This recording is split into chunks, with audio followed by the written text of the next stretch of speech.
Hi అండి, అందరికీ నమస్కారం అండి. Welcome back to latest updates. మన ఆంధ్రప్రదేశ్ రాష్ట్ర వ్యాప్తంగా ఉన్నటువంటి మహిళలందరికీ కూడా ఏపీలో కూటమి ప్రభుత్వం ఆడబిడ్డ నిధి పథకం ప్రారంభానికి దరఖాస్తులు అయితే తీసుకోవడానికి సిద్ధమైపోయిందండి.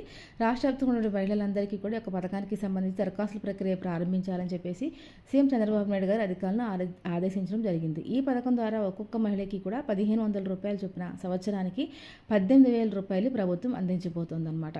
మరి ఈ యొక్క 18,000 రూపాయలు అందుకోవాలంటే రాష్ట్ర వ్యాప్తంగా ఉన్నటువంటి ప్రతి మహిళ కూడా ఈ పథకానికి దరఖాస్తు చేసుకోవచ్చు. అర్హతలను బట్టి మరి ముఖ్యంగా ఈ అనర్హతలు ఉంటే కనుక ఈ పథకానికి మీరు అప్లై చేసుకున్నా కానీ డబ్బులు అయితే రావండి. మరి ఈ పథకాన్ని ప్రభుత్వం ఎప్పుడో ప్రారంభించాలి, కానీ ఎందుకు ప్రారంభించలేకపోయింది అనేది చూస్తే కనుక ఇక్కడ ప్రధానంగా ఇప్పటికే మనకు 2 పథకాలను ప్రభుత్వం విడుదల చేయడం అయితే జరిగిందనమాట. ఇందులో ముఖ్యంగా మనం చూసుకుంటే రైతన్నులందరికీ సంబంధించి అన్నదాత సుఖీభవ ద్వారా డబ్బులను అయితే విడుదల చేయడం అయితే జరిగిందంటే, తర్వాత తల్లి కొందన పథకం ద్వారా మహిళలకు ఎంతమంది పిల్లలు ఉంటే అంతమంది పిల్లలకి కూడా ఒక్కొక్క పిల్లవాడికి కూడా 13,000 రూపాయలు చొప్పున ప్రభుత్వం అయితే జమ చేయడం అయితే జరిగిందనమాట.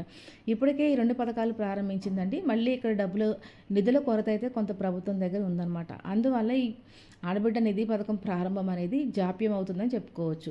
సీఎం చంద్రబాబు నాయుడు గారు ఈ పథకాలను అమలు చేస్తూ ఉన్నారు. మరి ఈ విధంగా అమలవుతున్నాయన్నమాట.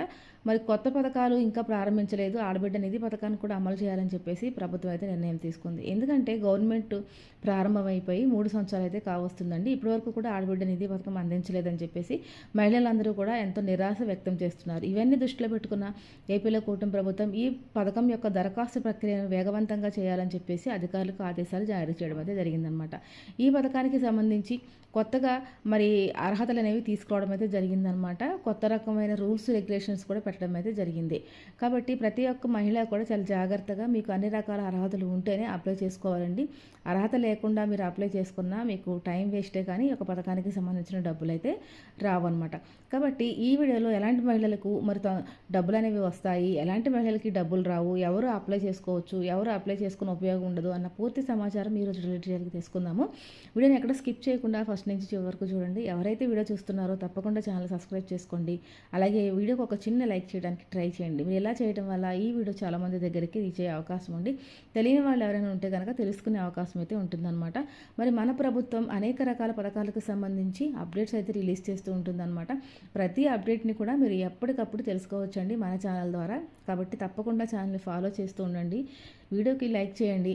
మరి ఇక లేట్ చేయకుండా డైరెక్ట్కి వెళ్ళిపోదామండి. ఏపీ రాష్ట్ర వ్యాప్తంగా కూడా మరి మహిళలను ఉద్దేశించి సీఎం చంద్రబాబు నాయుడు గారు అనేక రకాల పథకాలను అయితే తీసుకోవడం అయితే జరిగింది. ఇక మహిళలందరికీ కూడా సీఎం చంద్రబాబు నాయుడు గారు మరొక పథకం ద్వారా నెలకి 1,500 రూపాయలు, అదేవిధంగా సంవత్సరానికి 18,000 రూపాయలు అందించే ఒక అతి ముఖ్యమైన పథకాన్ని ప్రారంభించాలని చెప్పి సిద్ధమైపోయారండి. మరి మనకి ఆగస్టు 15వ తేదీన స్వతంత్ర దినోత్సవం ఉంది కాబట్టి మరి ఎంతో ప్రతిష్టాత్మకంగా ఈ పథకానికి అన్ని రకాల ఏర్పాట్లు పూర్తి చేసి అదే రోజున రిలీజ్ చేయాలని చెప్పేసి నిర్ణయం తీసుకున్నట్టుగా కూడా తెలుస్తుందన్నమాట. కాబట్టి ఈ పథకానికి సంబంధించినటువంటి అర్హుల ఎంపిక అనేది తొందరగా చేయాలని చెప్పేసి అధికారికి ఆదేశాలు కూడా జారీ చేయడం అయితే జరిగిందనమాట. మరి సచివాలయాల దగ్గర ఉన్న అర్హుల లిస్టుని బట్టి ఈ యొక్క ఎంపిక అనేది ఉంటుందన్నమాట. మనం ఎప్పటికప్పుడు కూడా ఈ యొక్క సచివాలయాల దగ్గర డేటా అనేది ఉంటుందండి. కాబట్టి తల్లి కొందన పథకానికి మనం అప్లై చేసుకున్నామా, అప్లై చేసుకోలేదు. అదేవిధంగా అన్నదాత సుఖీభవ పథకాలకి మనం అప్లై చేసుకున్నామా అంటే అప్లై చేసుకోలేదు. ఎందుకంటే మన ప్రభుత్వం ప్రతి ప్రతి ఇంటింటికి తిరిగి సర్వే కార్యక్రమం అనేది చేపట్టిందండి. ఈ సర్వేలో భాగంగా ఎవరికైతే రేషన్ కార్డులు ఉండి మరి పూర్తిగా వెనకబడిన కుటుంబాలకు చెందిన వారు ఎవరైతే ఉన్నారో వారిని ఎంపిక చేసి ఈ పథకం ద్వారా డబ్బులను అయితే వేయడం అయితే జరుగుతుంది. అయితే తాజాగా ఆడబిడ్డ నిధి పథకానికి సంబంధించి దరఖాస్తు ప్రక్రియ చేసుకోవాలని చెప్పేసి నిర్ణయం తీసుకోవడం అయితే జరిగిందనమాట. ఈ పథకం ప్రారంభించేందుకు గ్రీన్ సిగ్నల్ అయితే ఇచ్చింది ఏపీ ప్రభుత్వం. మరి ఈ యొక్క పథకానికి సంబంధించి అర్హతల గురించి మనం మాట్లాడుకునేదంటే, ఈ అర్హత అనేది ఎవరెవరికి ఉంటుంది, మరి ఏ విధమైన ప్రూఫ్స్ ఉంటే మనకి అర్హతలు ఉంటాయని చెప్పేసి ఒకసారి చూసుకోవాలండి. మనకు దాదాపుగా రాష్ట్ర వ్యాప్తంగా మరి 6 దశల ధృవీకరణ అంటే 6 స్టెప్ వెరిఫికేషన్ అనేది ఉందన్నమాట. అది ఖచ్చితంగా చేయించుకుని ఉండాలండి. కానీ ఈ ఆడబిడ్డ నిధి పథకానికి 8 రకాల అర్హతా ప్రమాణాలను తీసుకోవడం అయితే జరిగిందనమాట. ఈ 8 రకాల అర్హతా ప్రమాణాలు మీకు ఉన్నాయా లేదా అని చెప్పి మొట్టమొదటిగా మీరు చెక్ చేసుకోవాల్సి ఉంటుంది. ఇందులో ముఖ్యంగా మనం చూసుకుంటే హౌస్ హోల్డింగ్ మ్యాపింగ్లో మీరు నమోదై ఉండాలండి. మీరు రాష్ట్ర వ్యాప్తంగా ఈ యొక్క గ్రామ సచివాలయాలకు సంబంధించి హౌస్ హోల్డింగ్ డేటాబేస్లో మీరు ఉన్నారా లేదా అని చెప్పేసి చెక్ చేసుకోవాల్సి ఉంటుంది. ఈ హౌస్ హోల్డింగ్ మ్యాపింగ్ అంటారనమాట. దీన్ని హౌస్ హోల్డింగ్ మ్యాపింగ్ అని చెప్పేసి మీ సచివాలయాల వారే ఇంటికి వచ్చి చేయడం అయితే జరుగుతుంది అనమాట. హౌస్ హోల్డింగ్ మ్యాపింగ్లో ఉన్నారా లేదా అని చెప్పి ఇక తెలుసుకోవాల్సి ఉంటుంది. దాని తర్వాత మీకు మెట్ట భూమి 10 ఎకరాల కన్నా తక్కువ ఉండాలండి. ఇది గమనించుకోండి. అదేవిధంగా మీకు మాగాణి పంట ఏదైతే ఉందో మాగాణి పంట భూమి అది 5 ఎకరాల కన్నా లోపు ఉండాలన్నమాట. ఇలాంటి వారే ఈ యొక్క ఆడబిడ్డ నిధి పథకానికి అర్హత ఉంటుందండి. ఇక మూడోదిగా చూసుకుంటే కనుక మీరు ఇన్కమ్ ట్యాక్స్ అనేది పే చేస్తూ ఉండకూడదన్నమాట. ఎవరైతే ఆదాయ పన్ను చెల్లిస్తూ ఉంటారో అలాంటి వారు కూడా ఈ యొక్క పథకానికి అనర్హులు అని చెప్పేసి చెప్పుకోవచ్చు. కాబట్టి ఈ విషయాన్ని రాష్ట్ర వ్యాప్తంగా ఉన్నటువంటి మహిళలందరూ గమనించండి. దీంతో పాటుగా మీరు వాడే కరెంటు బిల్లు అనేది 300 యూనిట్ల కన్నా మించకూడదనమాట. ఈ 300 యూనిట్ల కరెంటు బిల్లు అనేది ఒక నెల కాదండి, దగ్గర 6 నెలల క్రితం నుంచి కూడా తీసుకోవడం అయితే జరుగుతుంది. కాబట్టి ఈ విషయాన్ని గమనించండి. దీంతో పాటుగా రేషన్ కార్డులో ఉన్నటువంటి ప్రతి మహిళ కూడా హౌస్ హోల్డింగ్ మ్యాపింగ్లో ఉండాలి. అదే మీ కుటుంబ సభ్యులు ఎవరైనా కనుక ఇన్కమ్ ట్యాక్స్ కడుతూ ఉన్నా కానీ ఇందాక చెప్పినట్టు ఆదాయ పన్ను చెల్లిస్తూ ఉన్నా కానీ రాదండి. దీంతో పాటుగా ఎవరికైనా మీ రేషన్ కార్డులో ప్రభుత్వ ఉద్యోగం చేస్తూ ఉన్నా కానీ రాదు, ఈ యొక్క పథకం వర్తించదు.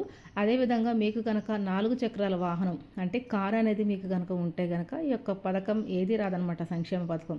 దీనికి మినహాయింపుగా ట్రాక్టర్ కానివ్వండి, ఆటో కానివ్వండి ఇవి ఉంటే కనుక మీకు మినహాయింపు అనేది ఉంటుందన్నమాట. కాబట్టి ఈ యొక్క విషయాన్ని గమనించండి. మీకు గతంలో కారు ఉండి అమ్మేసుకొని ఉంటే కనుక దానికి సంబంధించిన కాగితాలతోటి మీరు సబ్మిట్ చేసుకోవాల్సి ఉంటుంది. అంటే మా పేరు మీద ఎలాంటి కారు లేదు, మా రేషన్ కార్డులో ఉన్న కుటుంబ సభ్యుల పేర్ల మీద కూడా ఎలాంటి కారు లేదని చెప్పేసి మీరు దానికి సంబంధించిన సర్టిఫికేట్ అప్లై చేసుకోవాల్సి ఉంటుందన్నమాట. కాబట్టి ఇంకొక విషయం ఏంటంటే ఇక్కడ ప్రభుత్వ ఉద్యోగం అనేది ఎవరు కూడా చేసుకుని ఉండకూడదండి. దీంతో పాటుగా ఎవరైతే మీ పట్టణాలను నివసిస్తున్నారో వారి ఆదాయం వచ్చేసి సంవత్సరానికి 3 లక్షలకు మించి ఉండకూడదండి. గ్రామీణ ప్రాంతాల్లో నివసించే వారికి 2 లక్షలకు మించి ఉండకూడదు అనమాట. దీంతో పాటుగా మీరు నివసిస్తున్న ఇంటి స్థలం వచ్చేసి 1000 చదరపుల కన్నా తక్కువ ఉండాలి. ఇలాంటివన్నీ కూడా ప్రామాణిక అర్హతా ప్రమాణాలుగా నిర్ణయించడం అయితే జరిగిందండి. దీన్ని బట్టి ఎలిజిబిలిటీ చెక్ అనేది ఉంటుందన్నమాట. ఎలిజిబిలిటీ చెక్ అని కొడితే చాలండి, మీకు అక్కడ ఆప్షన్ అనేది వస్తుందన్నమాట. మీరు వెబ్సైట్లోకి వెళ్ళి ఆధార్ నెంబర్ ఎంటర్ చేసి మీకు ఏదో ఒక పథకాన్ని అక్కడ ఎంచుకొని పథకాలకు సంబంధించి ఎలిజిబిలిటీ చెక్ అనేది ఉంటుందన్నమాట. ఒకవేళ మీరు తల్లి వందన పథకానికి అప్లై చేసుకున్నారనుకోండి, దానికి సంబంధించి ఎలిజిబిలిటీ చెక్, ఆడబిడ్డ నిధి పథకానికి సంబంధించి ఎలిజిబిలిటీ చెక్ ఈ విధంగా ఉంటాయన్నమాట. ఇలా చేసుకోవటం వల్ల అక్కడ మీకు ఎలిజిబిలిటీ ఉందా లేదా అని చెప్పేసి ముందే తెలిసిపోతుంది. లేకపోతే మీకు ఇదంతా కష్టంగా అనిపెట్టే మీ గ్రామ వార్డు సచివాలయాల్లో ఉన్నటువంటి వెల్ఫేర్ అధికారుల వద్దకు వెళ్ళి మీరు ఈ యొక్క ఎలిజిబిలిటీ చెక్ అనేది చేయించుకోవచ్చు అనమాట. అదేవిధంగా మీ దగ్గర ఉన్న ప్రూఫ్స్ అన్ని కూడా మీరు అప్డేట్గా ఉంచుకోవాలి. దీంట్లో ముందుగా కనుక మనం చూసుకుంటే ఆధార్ కార్డుకి కేవైసీ కంప్లీట్ చేయాలి. అదేవిధంగా రేషన్ కార్డుకి కేవైసీ కంప్లీట్ చేయాల్సి ఉంటుంది. దీంతో పాటుగా మీ యొక్క బ్యాంక్ ఖాతా అనేది యాక్టివ్లో ఉందా లేదా అని చెప్పి చెక్ చేసుకోవాల్సి ఉంటుందండి. బ్యాంక్ ఖాతాకి మీరు ఎన్పిసిఐ సీడింగ్తో పాటుగా ఎన్పిసిఐ మ్యాపింగ్తో పాటుగా మీరు దీనికి సంబంధించి కేవైసీలు కూడా చేసి సిద్ధంగా ఉంచుకోవాలండి. ఆధార్ సీడింగ్ కూడా చేయించుకోవాలి. అదేవిధంగా డీబీటీ విధానం ద్వారా గవర్నమెంట్ డబ్బులు రిలీజ్ చేస్తుంది కాబట్టి డీబీటీ విధానం అనేది మీ బ్యాంక్ ఖాతాకి ఆన్లో ఉందా లేదా అని చెప్పేసి చెక్ చేసుకోవాలి. మీరు వెంటనే ఒకసారి బ్యాంకుకి వెళ్ళి మీ డీబీటీ అనేది ఆన్లో ఉందా లేదా, అదేవిధంగా మరి ఆధార్ సీడింగ్ అయ్యిందా లేదా, ఎన్పిసిఐ లింకింగ్ అనేది జరిగిందా లేదా అని చెప్పేసి ఒకసారి మీరు చెక్ చేసుకోవాల్సి ఉంటుంది. దీంతో పాటుగా మీ యొక్క బ్యాంక్ ఖాతాని మీరు యాక్టివ్లో ఉంచుకోవాలండి. బ్యాంక్ ఖాతా అయితే బ్యాంక్ ఖాతా, పోస్ట్ ఆఫీస్ అయితే పోస్ట్ ఆఫీస్.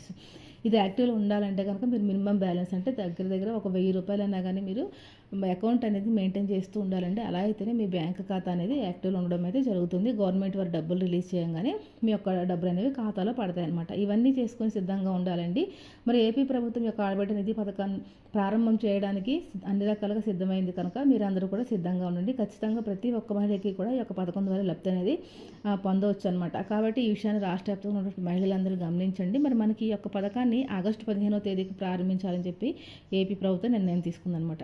దీనికి సంబంధించి మరి ఇంకా ఏమైనా డౌట్స్ ఉంటే కనుక మీరు కామెంట్ సెక్షన్లో అడగండి, నేను మీకు వెంటనే రిప్లై ఇస్తాను. మరి కొంచెం మళ్ళీ కలుసుకుందాం. అంతవరకు సెలవు, నమస్తే.